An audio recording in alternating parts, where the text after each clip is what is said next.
Let's go.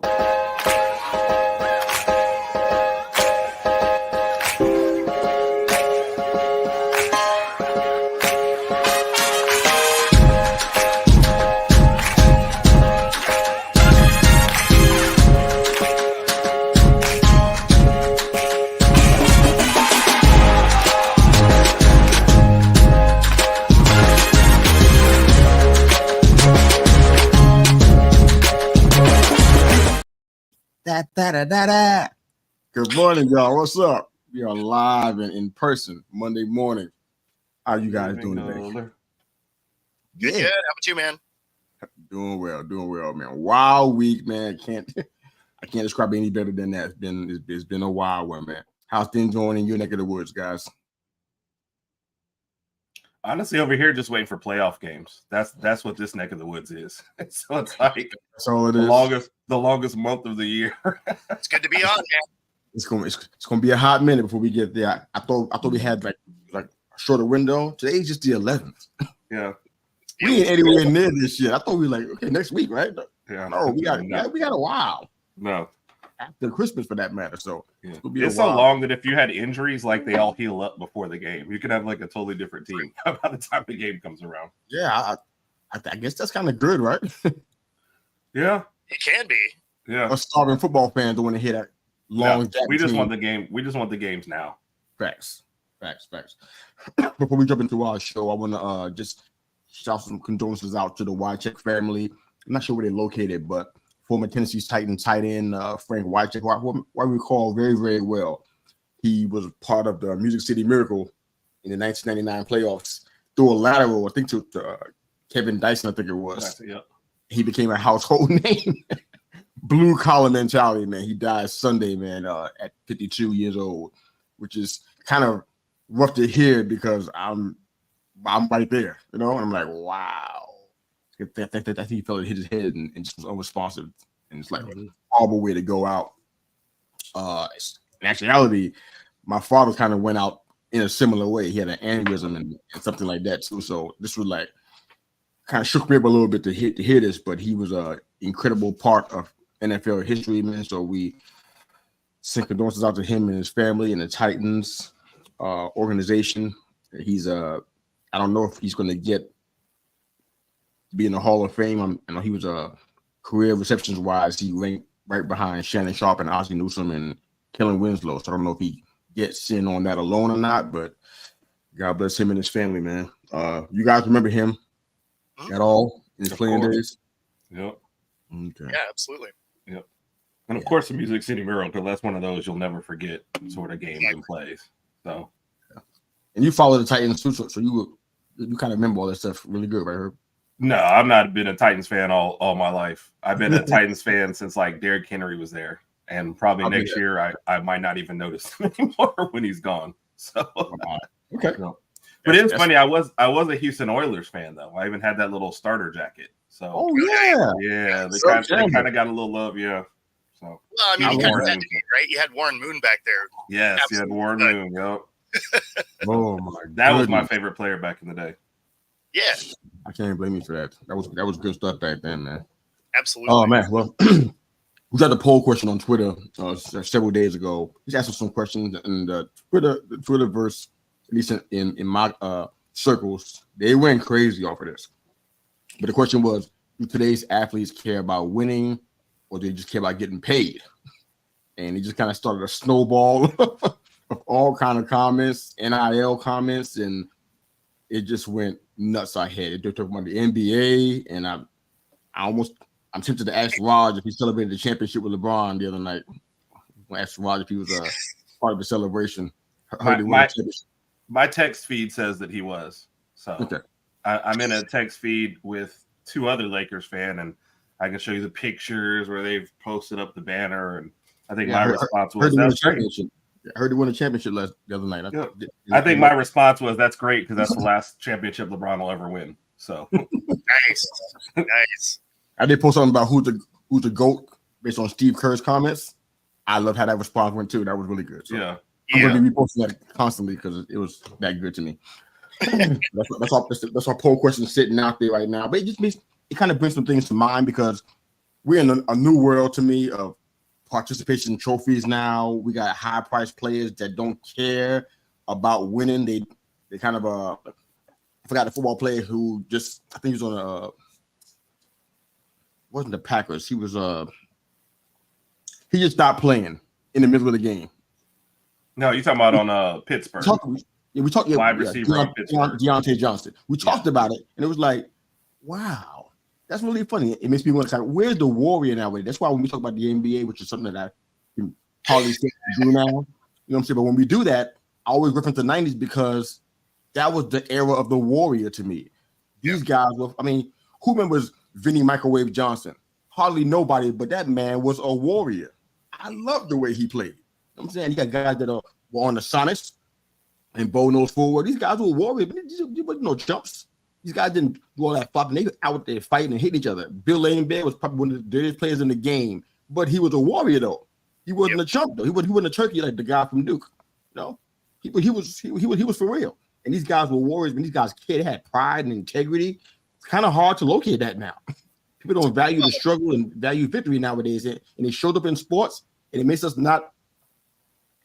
We can't be as invested as we would normally be if these guys had that kind of attitude. I mean, if they don't care, why we can? We kind of fit in the bill, you know. We're kind of paying into this this program or this system of them not caring. So, I mean, you look at it as at this point, they could just be bouncing through the back of the end zone, quitting on their team. Mm-hmm. The salaries have just gotten too big too fast. And so it used to be where only the top tier players were getting paid. And so you realize, okay, winning equates to making more money. Now it's like, if I'm a mid-tier player, shoot, I can still make what, 20 million, 15 to 20 million in NBA for averaging like a double-double. Which, I mean, if I'm 6'10", you'd think that'd be pretty easy, right? To have a couple, rebounds drop in your lap or whatever. So the mid-tier players are getting paid. They're willing to bounce around to do whoever to pay them. And then it'd be nice if they win, but a lot of them don't care. And I know NIL is supposed to be good, but now you're getting paid for doing nothing right off the jump, So, and that's some of the problem with the NBA contracts is they're getting paid before they step on the court, right? Some of those first contracts are big, like they're getting top money for never playing in the NBA yet, that's very weird to me. Like I want to see you take some snaps to make sure that you can play at that level. Yeah, that would be a nice idea. Test drive the car before you buy it. That's not hard to understand, but unfortunately we're in a place where it seems like that's people getting paid for what they haven't done yet. Yeah. As opposed to getting paid for what they have done. It's not just in sports either. I mean, to be honest with you, I think the people can agree. We even see this kind of mentality in the podcasting world too. Sure. Kind of just doing their own thing. They kind of free balling, if you will. My wife hates me. If I say that term, she hates it so much, but I don't know a better way to describe it. Out here just free balling, kind of just doing whatever. And they don't care about the integrity of what we're trying to do. I mean, Bo has an incredible story he shared on his show many times of what he's trying to accomplish by doing this. It's not some fly-by-night thing for him. He has to get this done. He has to turn this into a vehicle that provides, And I think Herman Rogers feels the same way. I know I've mentioned it once or twice, not much. I've mentioned it on other on the podcast, just not on this one, just on during the week. But I mean, it's a real thing for some of us. Some of these guys out here, they just doing whatever, and it feels kind of icky to see that. And I guess you can see it in relationships as well. I mean, I was doing some stuff for our ministry, and and sometimes you see stuff that you don't exactly understand. Like, why we're here, right? We're trying to accomplish it. I'm taking time for my family to help do this. Do you understand why we're here? It's like everybody kind of just like casual about it. They don't really care about the big picture of why we're doing what we're doing. You probably can see it in your family too. I mean, family, that's probably one of the hardest parts, family and in the parenting realm. It's not a joke. It's like people who have a lack of integrity and pride by what they do. It comes through. It's becoming the norm now. I think Herb alluded to that, man. So it's kind of weird to see that. So I wouldn't necessarily say it's a lack of integrity, especially when it comes to the podcasting end, because some of the people that are in this are literally just doing it as a hobby. So they're not going to take it that serious anyway. So it's not really a lack of integrity in that way. It's a general statement. Other facets of your life, absolutely. But in this one, general. like there's definitely levels of where people are trying to go. Yeah. I think with the podcasting part, and this is what I've seen, you probably have seen different on your end, more of the, I feel like I should have what they have, even though I don't do what they do. Sure. You know? That's where I'm going from the podcasting example of it, because that's what I see. You guys might see something different there, but people want to have, whatever you think success is, but all you do is get on with your pajamas and brush your teeth. You get in front of a mic and do what you do, and you don't care about your appearance. You don't care if it's professional, if the sound quality is good. You just do whatever you want to do. I think there is definitely a entitlement issue, just in life in general at this point. Yeah. For me, when I would be hiring people for my business, people would come in and be like, "Oh yeah, I want top dollar," and I'm like, "Okay, cool. Like, what's your experience? Like, what are we doing?" They're like, "Oh yeah, I've never done this." I'm like, "What are you smoking? Like, that's not how life works at all." Yeah. I'm riding around with a kid who just started working with us. He's been there 2 months. He knows nothing about our business, even after 2 months. And he looks over at me and goes, "Yeah, I'm wondering when the boss is, when do we get a raise?" And I'm thinking, you're bringing zero value right now. Like, zero. Like, I don't mean to be rude, but this job that we're going to, I could do better by myself than with you. So like, there is no 100%. Yes, and these are honest conversations. He's in there asking me like, I don't understand. Yeah, I don't. But it's to Bo's point. It's they do feel like there's a certain measure of what you should be getting before you ever done anything, and somehow it's come along to where this generation, like our generation, I feel like we didn't get nothing except better get out the house and don't come back until it's dark. And now it's like, street light come on. Yeah. So that right there was the dumbest, that was the dumbest rule ever when you think about it, because one, it changed all throughout the year. Yeah. Right? So it's not like you had a set time to be home. And then they had this weird double standard, like do not come back until that comes on. But if it's on, you're in trouble. You're like, wait a minute. Like, it changes. It's hard to get back home before it comes on. So it's like, it's going to be on. That's how we know it's on. Yeah. We can go home, right? So if it's on. My question though, Bo, did you ever present this argument to your parents though? And how did that go? That I don't remember. I'm sure if I did, it didn't go well. That's why. Very well.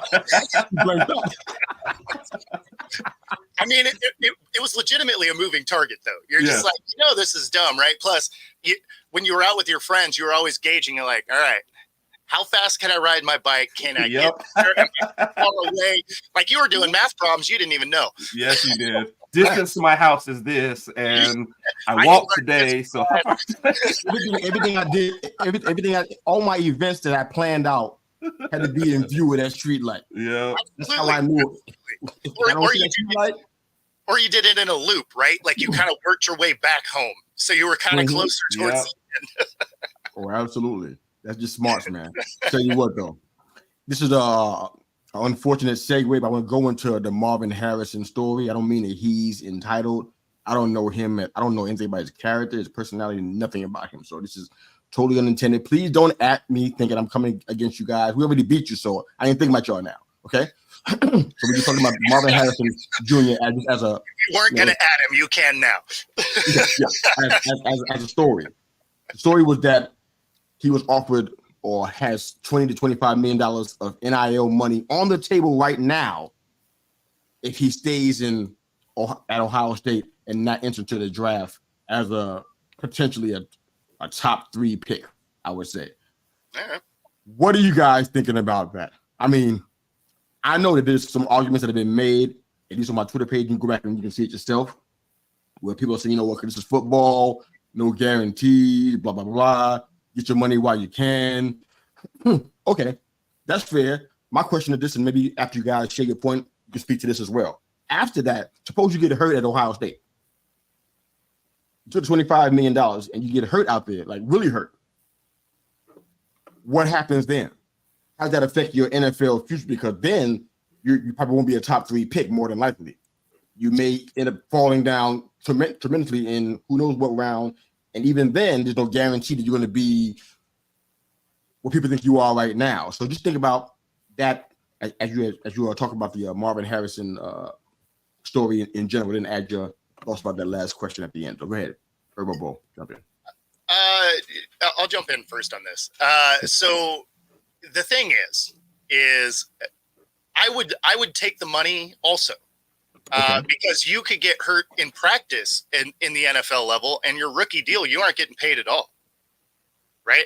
So, I mean, so much of what those rookie contracts are, I mean, yeah, there's a dollar figure that's guaranteed, obviously, but there's also a fair amount of it that's incentive based. If you have 25 mil of NIL money, that's 25 mil, right? That you're getting that. So, in that scenario, I would probably stay in school an extra year, get that guaranteed 25 mil.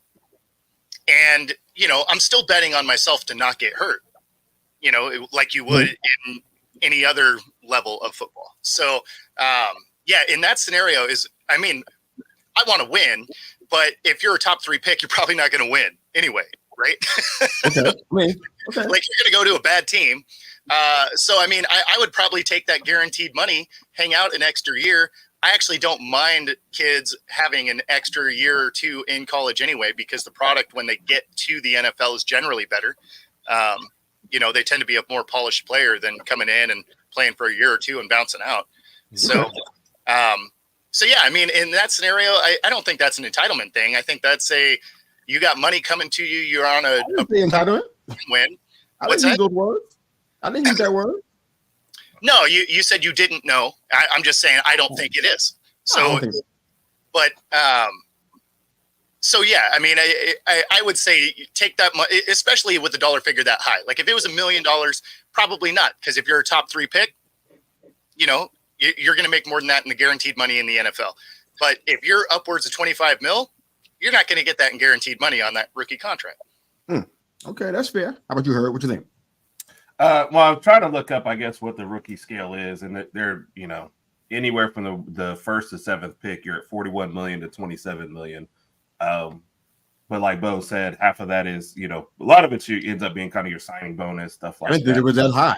Yeah, so I think the money will end up. Yeah, I think the money will end up shaking out where he's at, but no, for sure. I think I agree with Bo. Get the money wherever you can get it. If he's honestly being offered 20 to 25 million to stay at college, they're Ohio State. They've got, you still think even with the incoming people, they're number 2, number 3 in the Big Ten for the next year, possibly with a better quarterback. So, yeah, I don't have a problem with it either way. Because like you said, you're going you're going to be on a better position to win at Ohio State than you are whatever team you go to next year. For sure. Well, and the other thing is that 25 million would be for this next year, right? Your 25 maybe in the NFL is for the next 4. So that's saying you make it through all 4 years. Or actually, as a first round pick, they have that 5th year option also. Right. So it's if you're talking 20, say it's the same number, say it's 25 mil, and you're doing it over 4 years instead of over 1. Right. That's easy math. Yeah. Okay. I don't like you said, he's got just as much chance of getting hurt, I guess, the last year at Ohio State is the first year in the NFL. So for sure. I'm not really harping on that part of it. I just, I'm just throwing out scenarios. I know what happens when you get on the NFL football field and something happens. You will make sure your family's taken care of, because a lot of times the org doesn't do as much for you as you may assume they will because they have so much money. Right. It's all about the contract. So I just hope that he comes in with the right attitude when he does come to the NFL. And, because like most of those guys that were in college that was eating ramen, they're gonna see this guy who got 20, 25 million. He's probably not eating ramen. He's probably going to place that his college classmates cannot go to go eat. You want to have the right attitude in that field, because it could be an ugly situation. You come inside there thinking you're better than everybody else. Yep. And on top of that, the pedigree of what your father did in the NFL, you could have a really hard life, a hard NFL life, if you come in there with the wrong attitude. Just something to think about. We got some folks coming in on the comments section. Back it up, Binge. Hey. In the house. Good morning. This one for you, Bo. Mama's talking to you now. Pay attention to Mama now. I did make it home. Mama said you always made it home on time. Yep. Oh boy, you a good boy, bro. Raj, one half of the Herb and Raj podcast, shown every Tuesday evening, 9 p.m. EST, 8 p.m. CST. Good morning, my guy. How you doing out there? Hope you're doing well. Friend of mine from the Twitterverse, KO News. You do sports and wrestling. First time listening to KO is in the house. Good morning, KO. Thanks for stopping in. Yes, sir. It's our guy. The Air Raid Attack Podcast. 4 games left. Denver 1 game back in the AFC West. It's going to be a fun December. Let's go. Who's Mike rooting for?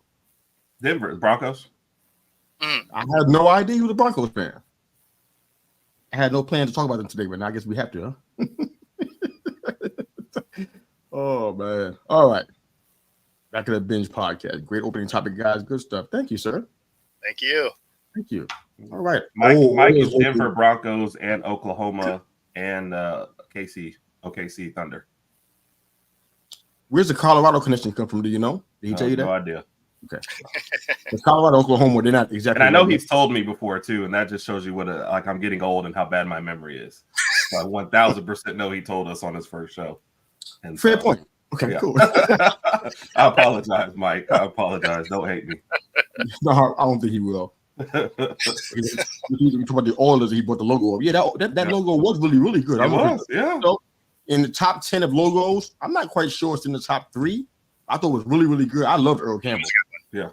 I don't remember anybody else on the whole team but Earl Campbell. To be real. I don't remember the quarterback. I remember Earl Campbell. That's it.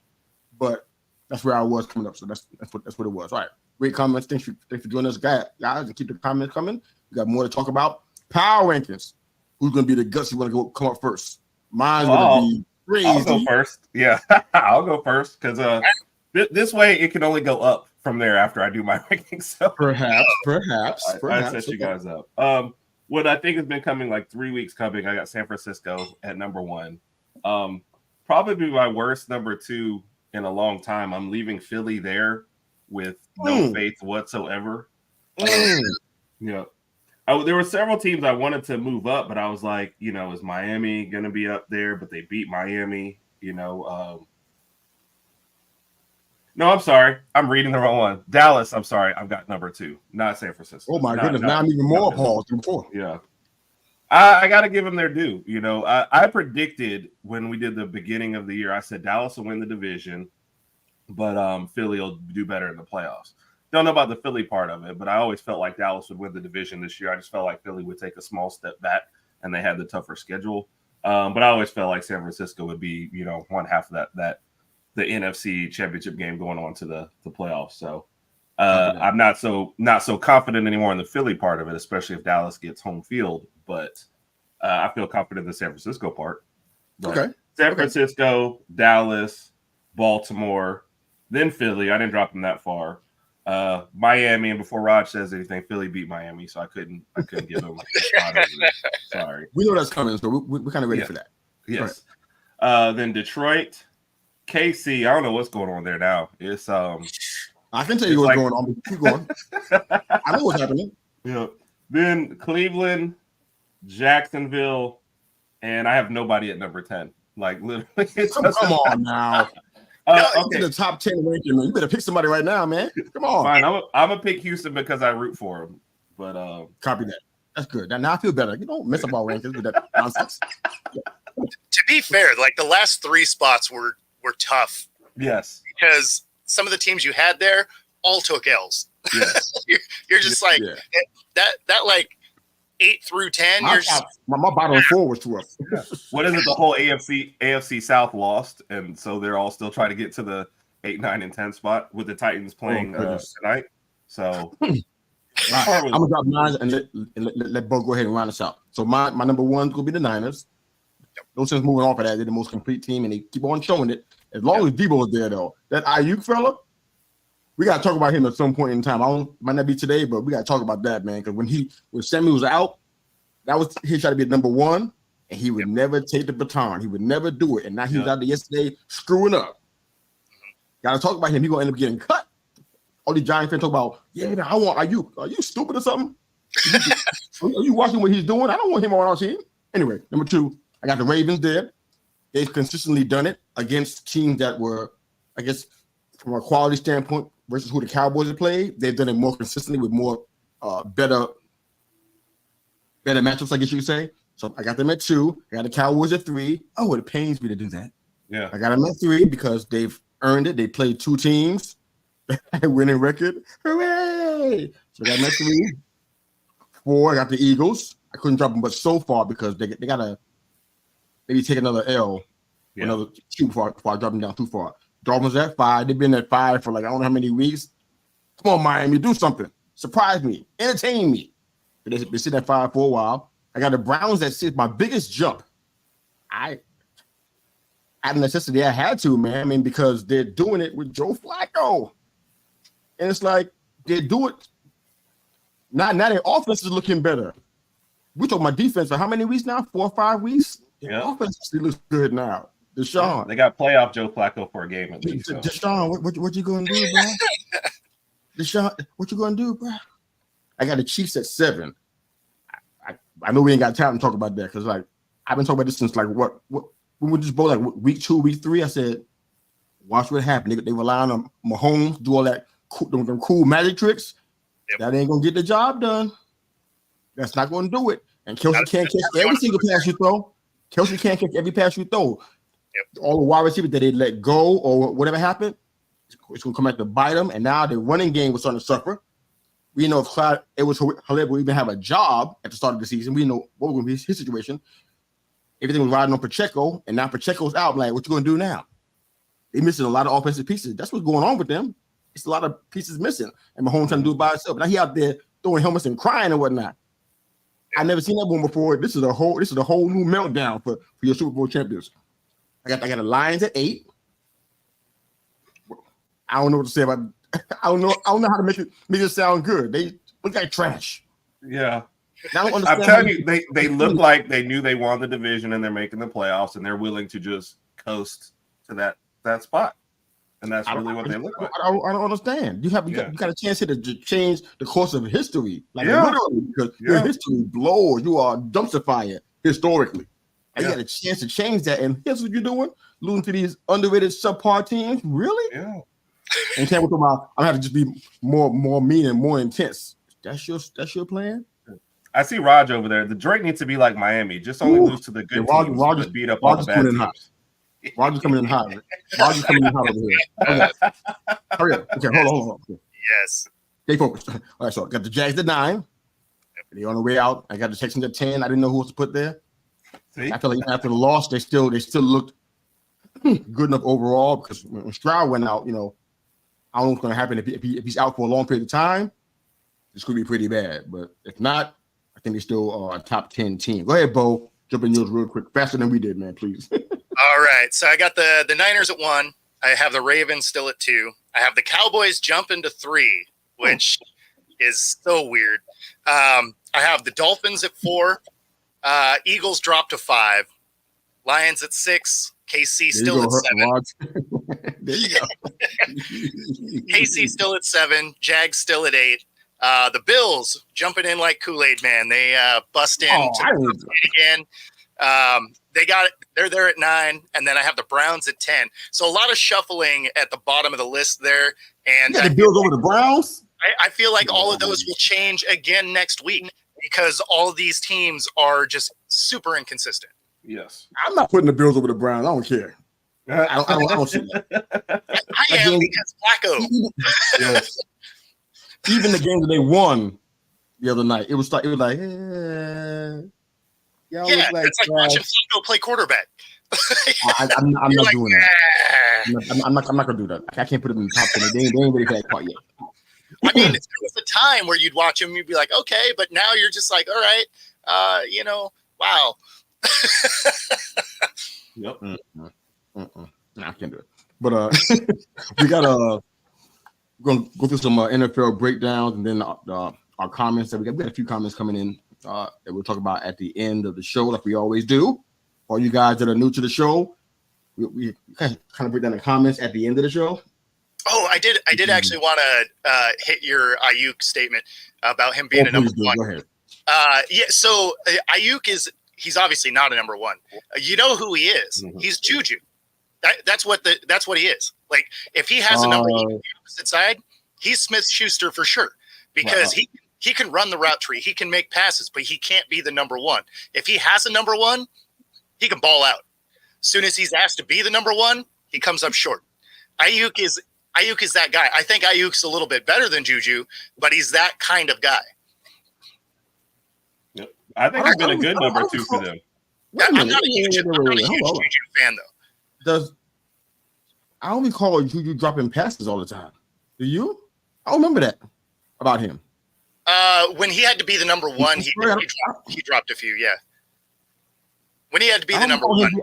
I would call him being that guy in Pittsburgh that he dropped so many passes. Like, this is odd. Well, no, it wasn't until he left because he wasn't the number one most of the time for the Steelers. He had Antonio Brown. Yeah, I remember that. Yeah, so he didn't have to drop a lot. He didn't have the best coverage on him. Antonio Brown got the best coverage. Soon as he became the number one, he did start having drop passes. And I mean, he just didn't evolve into that number one target. And Ayuk makes me think of that. I'm not saying he's a bad player or he's trash or a scrub. Like he's an elite player. He's just not that number one guy. Right. I hesitate to call anybody trash. You said the Bills played like trash last night. I don't think they actually are trash, but that's all. But for the Ayuk comparison, I can't. Okay, I can accept that. I think it's not a bad thing. Like sometimes you have to know if you're Jordan or if you're Pippen, and if you're always a Pippen, that's not a bad thing. Just you got to realize you don't ever want to be the guy. Yeah. Yep. I feel like this is not the same thing as Pippen. I feel like there's been time where Pippen has I've seen him take over games when Jordan was deferring or whatever, which is kind of rare. But right, and every number two has their moment. I don't think Ayuk is exactly. It feels different to me. Maybe it's just me. Help me out, man. I don't think Ayuk is that. We tried. I think he's a really good number two on a really good team with a lot of weapons. And when you don't focus on him, he shows up big. He and Purdy seem to have some kind of little connection. But the games when Debo was out, they weren't really that great, and their numbers suffered across the board. So I think you get Debo out there. Oh, never mind. Then okay. Yeah, that you make. Yeah, he's a solid number two. Like he's absolutely going to produce as long as he's not asked to carry the load. Yep. I need some numbers to back that up. That whole solid number two thing. I need some numbers to. If you can find those, help me out because I'm kind of not convinced right now of that part. Okay. But all right, as far as the NFL breakdown, let's do it kind of different this time because I want to kind of roll through them so we can have time for our comments, which are we got a few here. I'm trying to figure out what's going on. Some love for you guys and something I'm like, oh, okay. Some attacks and things of that nature. So all right. So did you guys? Were you surprised by the Pats and the Steelers game? I'm pretty sure I picked the Steelers to win that game. Definitely. So I did. And I wanted to change it in our pool, but I said I don't think you can change it after you set them. Yeah, once kickoff of Thursday night locks, it locks the list. That's what I thought. When everybody on TNF picked the Steelers, I said, immediately I grabbed my phone like I'm gonna text the guys right now. I gotta change this pick. I couldn't change it. I said, I can't. It's too late. I want to change it right. That's it. There's no way. Everybody picking the Steelers, they ain't gonna win this game. Watch. Yep. That's exactly what happened. Bailey Zappi threw 3 first-half touchdown passes. Snapped a 5-game skid. I think they're the second 2-win team to hand the Steelers a loss at home, potentially hurting their playoff chances. Mm-hmm. These boys came out and played. And this is what brings my next question. Are they really tanking? It doesn't feel like that anymore to me because when I looked at how they look on paper, I mean, they had Hunter Henry, who I always thought highly of with the Chargers. Just had a lot of injuries all the time. He was a really good tight end, very good tight end in my opinion. Then they got Gesicki, which was like stock in the tight end room for real. And then they had guys they brought in like a Juju. I'm blanking out on the other wide receiver they brought in. Shorter wide receiver that's pretty fast. I'm blanking on him right now. I'm not even sure he's even playing right now. But they had a lot of guys on paper. Right. You know what? These guys, and I think we even talked about it in our preseason show. Said somebody, I think y'all laughed at me about whether they can contend in the East. I'm like, I ain't saying they're going to win. I'm saying they can contend, at least be third. I thought it would do better than just. Honestly, I really did think that. But and then they got Zeke now. These guys came out there and played like they were trying to play for something. This is not a tanking kind of mentality. That's all. They were playing. I mean, Henry had 2 touchdown catches, which is like, okay. Zeke ran for 140 yards from the scrimmage. I mean, caught a touchdown. I mean, Zeke was out there trying to juke people. It wasn't the same juke like you've seen back in the day because he's a little bit different now. But he was out there juking folks. I'm like, these boys ain't trying to lose. They're trying to win this game. Juju was for real about it, especially against his old team. They were playing with something different. These guys are not trying to tank, I don't think, man. Is that what you guys are seeing too? Honestly, I don't know what they're doing there. Fair enough. Like sometimes they come out with looks like zero effort, and then sometimes they come out like they did against the Steelers, and they're like, "Okay, we're gonna play." And I mean, you even had Zeke buy in. They throw a pick, and he chases the guy down. Like that's some energy you haven't seen out of Zeke in a while, right? So it's just kind of. I don't know what they're trying to do. I don't know if they know what they're trying to do. Okay. I mean, and also don't forget this part. Everybody forgets this part. These guys got a top 10 defense. Right. We don't think about that because they got 3 wins. They're number 8 in the league in defense. Yeah. This is without their promising rookie Christian Gonzalez, who went out with a season-ending injury. Yep. So that's without him. Yeah. These boys are top 10 right now. I'm like, boys ain't trying to tank, man. Yeah. You don't play that. I don't think. Yeah. I don't think Belichick really cares about top draft picks either. So he seems like the kind of guy that's always traded back regardless. So I guarantee he's not thinking, who am I going to get? Why would he care? Replace it? Why would he? He's done well picking wherever he picks. Right. Yep. So he really is underrated as, you know, in the draft from as far as the picks that they make. He's really underrated with that because they pick guys that come inside there. You might not have picked them yourself, but they do well in that system. So he obviously knows what he's doing. So why would you care? So I get that. These boys been tanking, man. they coming to win. They might. I don't know if Tom's gonna lose his job. I don't know if we're going that far with it, but his seat got warm after this game. He was like, "Wait a minute, Matt Canada was the problem, right? He's gone." Yeah. Y'all lit the world up after Canada was gone, and then after that, just went down. I was going to be on him, man. Nobody else to blame left. He's the only person that's left. Last man standing. So watch out. Tom's name could be in your news feed before you know it. Who knows? He also doesn't have the guy he wanted, right? They got Trubisky, and you know what he is. So it's not. I mean, in the land of every quarterback is hurt. You know, they're in there with Trubisky. It's not like he was a winning quarterback at any stop. Right? Like he's never been that dude. So when you are on your backup and you're like, okay, he's never been that dude and you need him to be, I mean, what do you, that's like the Jets. Salah's going to keep his job for no other reason than everybody knew that Wilson wasn't the guy. So when Rodgers, like if they had this season with Rodgers, he'd be in some trouble. Rodgers blows that Achilles. He's back to Wilson. He gets a pass for this season because they're like, oh yeah, no, I mean, man.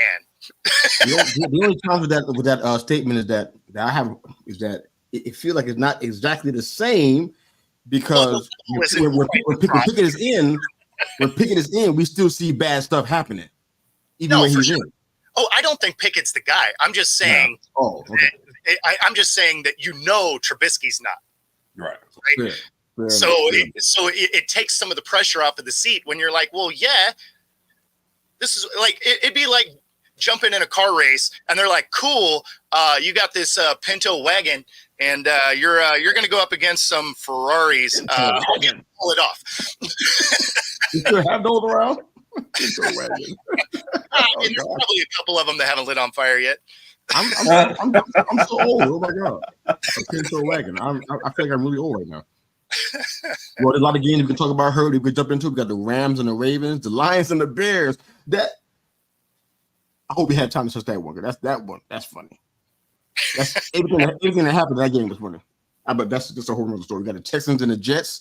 I mean, nope, none of us, all of us got our picks wrong. I went back to go look to make sure we all were kept honest. All of us got the pick wrong. Yeah, Texans and the Jets, all three of us got that wrong. absolutely. Matter of fact, the whole league in the pool got it. I think they got that one wrong. Nobody picked the Jets. I think there was actually one person that took No, it. I don't do it. Nobody picked the Jets. Who was that? Yeah. If you had told me they were going to score 30 points, I would have said in how many games? Like, there's just no way. For sure. We want to go, guys. I mean, we got about 20 minutes. We want to go. We got the Hawks and the Niners. We got the Bills and the Chiefs. I think I'll start with Bills and Chiefs and just jumping in there. And it seems like every week the Chiefs are playing, they middling through the whole game. And something happens at the very end of the game, and that becomes the whole focus for the whole week. So right now what we're talking about is a guy who lined up so far offside, he may have been playing on the other side of the ball, and how that is anyone's fault but his own. And that's become the sole focus for the whole game, and not the fact that you only put up 17 points at home. And you just look like a mediocre team throughout the whole game. And so Tony, I'm surprised Tony just hasn't been cut at this point, because what's your best memory about Tony and what's your worst memory? And the worst memories just keep piling up, game after game.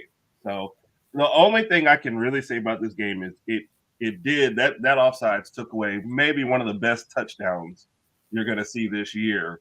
That was cool play. Best improv plays. And then you go back and look at the replay, and I'm thinking, he didn't know he was offside.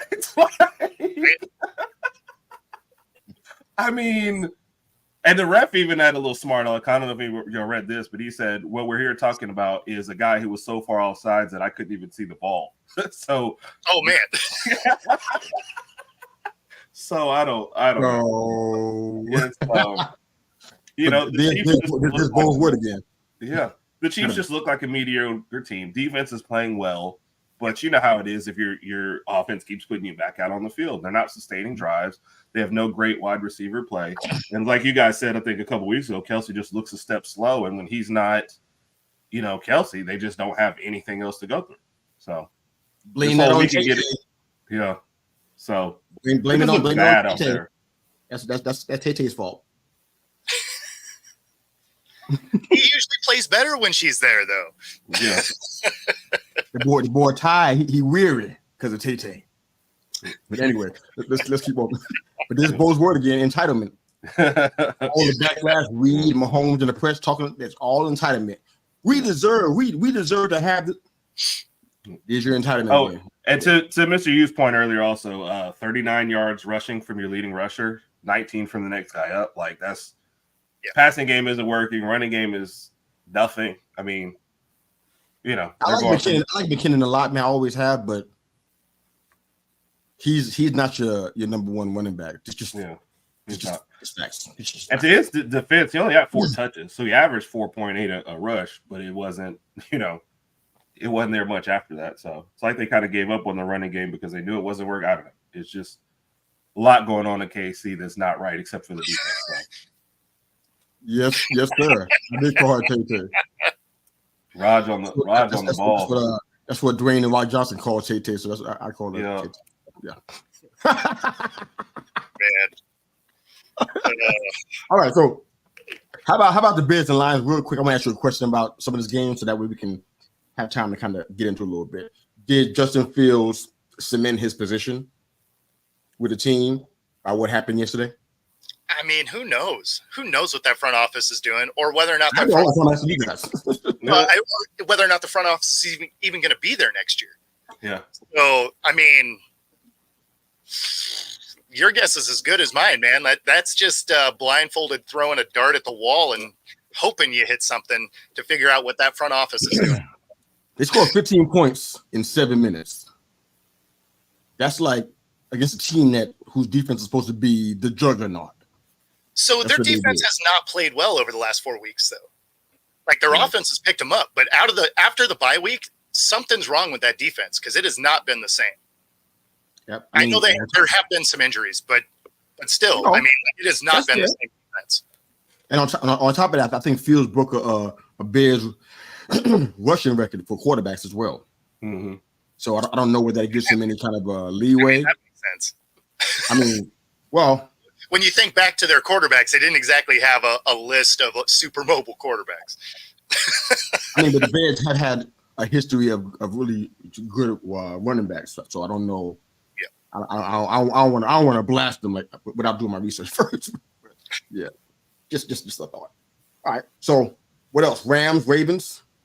Yeah, I mean that was a fun game to watch. It was. That was such a better game than I thought it was going to be. Yeah.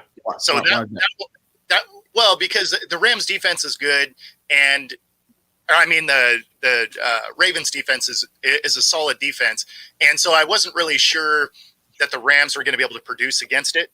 Mm-hmm. So it was, again, it was fun, right? It goes to overtime. Like that was a great game to watch. If you're a Ravens fan, you got to be a little bit worried, but the Rams have been punching above their weight all year.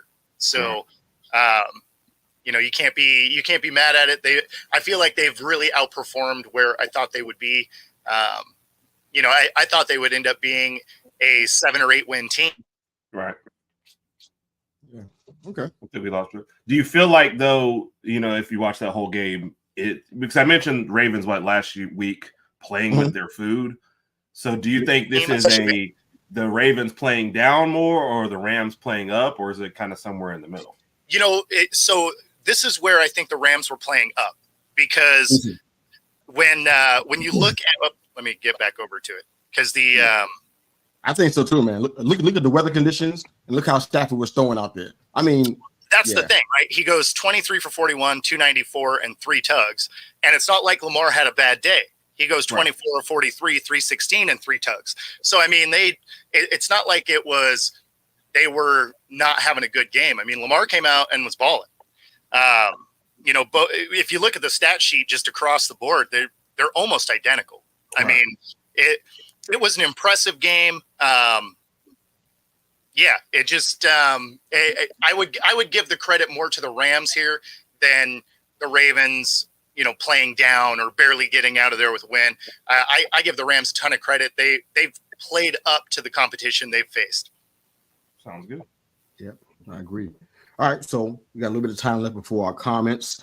I don't know what games you want to touch that's left. I know the Texans and the Jets. I don't know what to say there, except considering about Stroud. That was ugly. Stroud going down. Hopefully Stroud coming back in, because they had one of the most futile games in history. And then the Vikings and the Raiders, hold my beer. Yeah. And the Vikings and the Raiders, oh my God. If that was in your market or you're a fan of either team, I just feel bad for you. My condolences this morning. Horrendous. That was so bad. I'm going to go almost 4 quarters with nothing. That's incredible. In the modern NFL, too, with all the rules favoring you. Yes. That's incredible. The Texans lost 3 of their top guys. I'm talking about like their top edge rusher, their top wide receiver, I guess. And, he's a wide receiver, right? He plays like a running back. I'm not sure which one, Tank Dell. But and my guy Nico from University of Michigan. Yeah. All 3 of these guys are out. So I expected them to have a fallback because of that. But the Vikings and the Ravens, I don't know. I mean, Jefferson did come in and go back out, but Dobbs looked like he was. He didn't even finish the game. Severely struck. They brought in Nick Mullins, which I'm sure they didn't want to do that, but they said, we need a spark somewhere. So it happened. He got him inside the 40. They were finally able to kick a field goal. I mean, yeah, there was a bit of a spark, but I don't know if it was what they were looking for. But no, yeah, man, this is. That was some bad football. Yeah. Oh yeah. I'm glad we found 3 games that we could talk about today. I mean, there were some good games. There were some good games though, because even the Bucks Falcons, even though it was ugly gameplay, it ended up being a good game. Right. Like it was competitive the whole way. It's one of the good things when 2 bad teams get together, it can still be a good game, unless it happens to be the Vikings and the Raiders.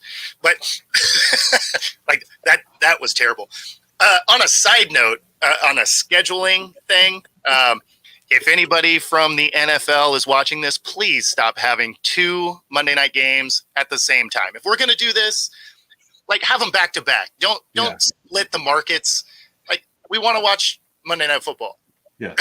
And you have our undivided attention. So They normally have it back to back. I don't know why this was different. I mean, I know who's playing tonight. I don't know why they would do that. They don't. Well, they and have it even side by side. before early in the season, it still wasn't back to back. It was an hour different start time. So you'd start one, and then it'd switch over for the last hour of the last game. So I mean, if you're going to do it, just start one early, play them back to back, so that we can watch these games. Because otherwise, I mean, you. Like Herb said, you have our undivided attention. Why are you dividing it? let's go rapid fire here. I'm going to ask you guys 2 questions about 2 more games, and then the question about Monday Night Football. We got to get into our comments. All right, so help me out. We're going to go rapid fire. Already on it. Rapid fire. Broncos and Chargers. Is it time to move on from Brandon Staley now? Yes. Quick yes or no? For 14 weeks. Yes. Eagles and Cowboys. In your opinion, can the winner of that game, which was the Cowboys in this case, can they beat San Fran, KC, or Baltimore? They can beat yes, KC. No, yes, no. They can beat KC, you think? Yeah. Everybody can beat KC the way they're playing. Yes. Baltimore is probably a coin flip. They get smacked by the Niners. Yes. Okay. The Eagles Cowboys situation is really weird because they got 4 tiebreakers and 3 of them are already a tie right now. So the big thing is the conference record, and Dallas is going to lose that because they lost to Arizona probably. So it's going to be really weird to see how the Eagles and Cowboys trajectory starts. Yeah, Dallas probably needs home field more than any other team. It's a top team right now. All right. So I feel like the San Francisco could go to Dallas and win, but I don't think Dallas could go to San Francisco and win. I mean, San Fran has proven. San Fran's proven they can take their show on the road. Like, it doesn't matter where they go. If they're healthy, they can beat everybody. Yep. I think that's true as well. All right, so before we get into the comments, one last question for you guys about Monday Night Football. I asked you about keys to the game. You guys ready to do that right now, or do we want to go ahead and hold Bring it on. Keys to the game for the Giants, the Packers, the Titans, and the Dolphins. What does each team have to do to win tonight? Well, I'll give you the Titans. Rely on the run game, shorten the game. Maybe don't put too much on Levis, and don't give Miami very many possessions. For Miami, just take care of the ball. I mean, you're the favorite here. No stupid interceptions, no fumbles, and then just as Rod is watching, and it's a sub 500 team. You should take care of business tonight and go after that number 1 seed in the AFC. I feel like somebody's saying jinx. It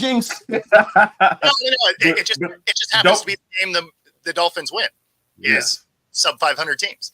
So you say this is the trap game? Is that what you're saying? I'm saying take care of the ball. Don't give it away, and you should clearly win this game. Yes, I made Rod's map. There's the fact right there.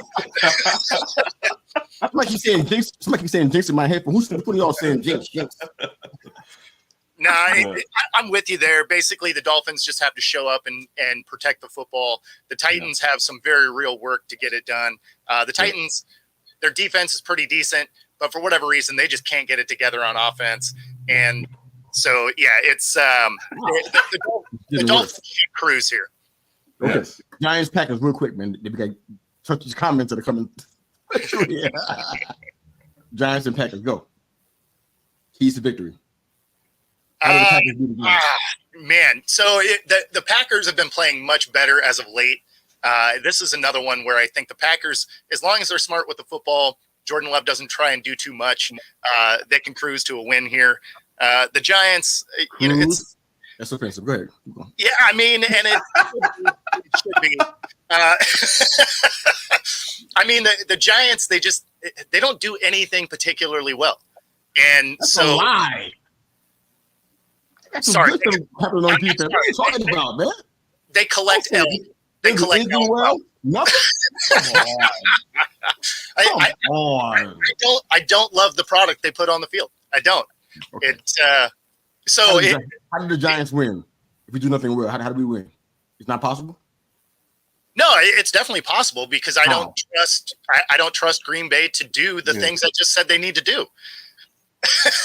I mean, who'd you pick in the pick'em? Oh, Green Bay. Yeah. This almost feels like a game that the Giants need to make into an ugly game to win. It's really choppy and the possessions aren't smooth. It feels like muddy the water. running it up, and then Packers to do what you said they were going to do, and you picked them to win. That don't make Yeah. any sense, man. Those are two. Yeah, because I'm looking at two teams I don't trust. So Yeah. I'm going with the one I trust Oh, more. did he hear what he just said? I don't understand. Okay. No, it'd be like walking into a room. There's two paths to where you want to go. One of them is busted glass and the other's Legos. They're both going to hurt. I'm taking Legos. that's actually a great I'm analogy. gonna go ahead I and got to go to give the comments. kudos for that. Yeah. I'm going to go ahead and go to the comments now, so you guys can tell me in the comments. I'm about to explode, and we ain't got time for that. All right, so Mike from the Air Raid Attack Podcast. If you check him out on YouTube, 4 games left, Denver 1 game back in the AFC West. I talk about Russell Wilson a lot this season. I know I was the only one that agreed with what I was saying about don't sleep on Wilson. This can turn around really quickly, and look what's happening. Yep. They got Detroit, the Patriots, the Chargers, and the Raiders. So They're all winnable games. All winnable games. Yep. Back that up, Binge Podcast. Great opening topic, guys. Thank you. Good stuff. Thank you, sir. Appreciate it so much. All right.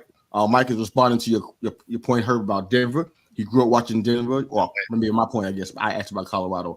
Grew up watching Denver. John Elway was his team day one. It's all good, Herb. Much love, brother. All right, KO. What you got to say, baby? We are from the UK, so we don't know as much NFL as you guys. Fair point. But always follow Buffalo Bills for some reason. Oh, you know why. You know why you follow them. All right. Linda. Good Top morning, 5. ma'am. 49ers, Cowboys, Baltimore, Eagles, and Miami. That's our top 5. Yep. That was my top 5. Yeah. Don't we get 5? Don't we get 5 more, Linda? What's going on? This is a top 10 power No. ranking. She's just admitting the rest of the top. It's like, Oh, that's not nice. I Okay. agree with that, though. Gosh, Raj. In case you guys know, this is Herb's brother who is turning red right now because he's saying Herb continues to leave my Fins out of the top 5. # Dolphins disrespect. Technically, I had them at number 5. So, Raj, I'll take that apology in writing. No, right. it had to be in the thread so I can see it and Bo can see it as well. Thank you, Bo. Fins at 4. Uh-oh. Bo got a new best friend. Don't worry, that'll change. We'll see. Week to week. I seriously think the Cowboys will make it to the Super Bowl. Good. Do me a favor, Raj. Keep saying that everywhere you go, okay? Say it and post it. Just keep doing that, please, okay? Because it's going to help me out. Because I know what's going to actually happen. Just keep that going, all right? Just keep saying that. The Cowboys are going to finally, since 1996, the year I got married to my beautiful wife, they haven't won anything. So please keep. Oh, you you know what? The Cowboys need an in-season tournament so they can win something. Yeah. They already I had agree that with that. last night. They had that last night. They had the championship last night. Yeah, but Nope. they didn't get a medal though. Aww. All I can say about Ayuk is that I had him on my fantasy team in 2021 when I won the whole league. Yeah, but he wasn't the main target. That comment is totally irrelevant. You played He him. did rank out as the number 19 wide receiver last year. Ayuk did. That makes sense. Yep. I'm- 78 receptions, 1,015 yards, 8 touchdowns. Oh, wow. As a Sounds solid great. number 2, that's where you should be. Yep. He sounds great. You just admit you're never going to believe anything when it comes to Ayuk. I'm Yeah, saying I want to hear some You're numbers. basically telling me, No, I'm a numbers guy. I need to hear numbers. Give me numbers. but I just did. He That did. was 2 years ago, right? How about this year? No, that was last year's numbers. It was last year. Last I year's don't- numbers. Last year was hurt most of the time. He had to play. Depot was out almost the whole season, wasn't it? Give me something from this year. Depot was hurt this Okay, year but too. Debo was hurt this year too. That'll be your excuse on that one too. No, it's not I it's not an give up. excuse. Give me some I numbers. give up on the Ayuk thing. I give up on the Ayuk thing. Give me some You got numbers. it. That's all I You ask. got it. Give me 2023 numbers. Put it on Twitter. You got it. Put it on Twitter. Okay. I'm with Raj. Dallas in Super Bowl facing my Broncos. Mike, are you kidding me? Keep that going, Mike. Wow. Retweet that, okay? Dallas and Broncos in the Super. Please retweet it, please, Mike. Keep doing it. All right, probably not having the Broncos. Okay, fair enough. You just call her Tay Tay twice. Call who Tay Tay twice? I said Swift. Tay Tay? You did. We're talking about Yeah. Tay Tay? Yeah. This is Tay Tay. Okay. Yes. To be fair, I was talking about Tay Tay, right? Okay. Keep Fields in Chicago, build around him and for him. Part of me wants that to happen. My question is that what's going to actually happen? The Bears have been kind of their management hasn't been great. I don't know how else to say that. So they may go into the draft, try to get somebody else, and they end up having just going to quarterback on their team, or have to try to get a trade for him, and probably won't get what he's actually worth. This could be a nightmare if it's not played correctly. And I don't know anybody who actually wants him that I know about. So I don't know. This could be pretty bad. So what do you guys think real quick? Should they keep him or let him go? It depends on what it is they're trying to do up front. So, I mean, personally, I haven't seen what they brought him in for, what they wanted to see out of him. And I think a lot of it could be coaching, but at this point, he's going to be expensive and you still don't know if he's the guy. Yeah. Copy that. All right. Up against it now. All right. Rodgers is laying it in. I agree with all our new best friends. Hashtag best friends forever. Only Miami should be playing tonight. We don't need that other team, the other game. I didn't say nothing against you or the Dolphins, Rod. Is that what we're doing? Oh, it has nothing to do with the Giants. It has everything to do with anybody else could be playing. It could be Philadelphia and San Francisco. Oh, I thought we were like fat. You're taking it personal, but it's not personal. We're gonna go ahead and leave that one hanging because we ain't got time. I don't have time to go there. We gotta go ahead and end this show. Herb is permanently tired. Don't listen to him. I don't even know what that I don't know what that means. But thank you guys again for joining us. Any parting thoughts before we break out? No, just another great Monday, man. Yeah, so great way to start off my day. Appreciate y'all. Absolutely. Wherever you are and however you're hearing, they call me Mr. U, the podcast. Thank you again for joining us and supporting our show. Don't forget Football Talk with Bo everywhere on YouTube. He's all over the place. The Herb and Raj podcast again, maybe Tuesday evening at 9 p.m. EST, 8 p.m. CST. Thanks for joining us. Deuces.